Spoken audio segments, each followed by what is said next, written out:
প্রেম করব কিভাবে, সব নায়ক তো বিবাহিত। প্রেম ও ব্যক্তিগত অনুভূতি নিয়ে এভাবেই সম্প্রতি খোলামেলা আলোচনা করেছেন দিঘি। কিছুটা আফসোস আর মজার ছলেই তিনি বলেন, যেসব সহশিল্পীদের সাথে তিনি কাজ করেন তারা সবাই বিবাহিত, নয়তো কোনো না কোনো সম্পর্কে প্রতিজ্ঞাবদ্ধ।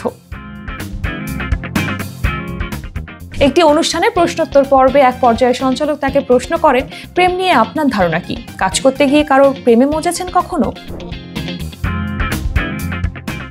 এমন প্রশ্নের জবাবে দিঘি বলেন, প্রেম করব কিভাবে, সব নায়ক তো বিবাহিত। আমি যখনই কোনো সেটে যাই দেখি বেশিরভাগ নায়কই এঙ্গেজড বা বিবাহিত। এমনকি ইনার রিলেশনশিপ স্ট্যাটাসে থাকা নায়কদের সাথেই বেশি কাজ হয়েছে। তাই কাজ করতে গিয়ে এমন কিছু অনুভব করার সুযোগ হয়নি। তিনি জানান, আমি সবসময় নিজের কাজের ফোকাস নিজের উপর রাখি, যাতে কোনো ব্যক্তিগত অনুভূতি শুটিং সেটে প্রভাব না ফেলে সেদিকে লক্ষ্য রাখি।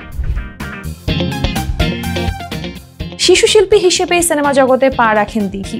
এক সময় শাকিব খান, ডিপজলের মতো তারকাদের সঙ্গে পার্শ্ব চরিত্রে অভিনয় করলেও বর্তমানে তিনি পুরোদমে নায়িকা হিসেবে মূল চরিত্রে কাজ করছেন।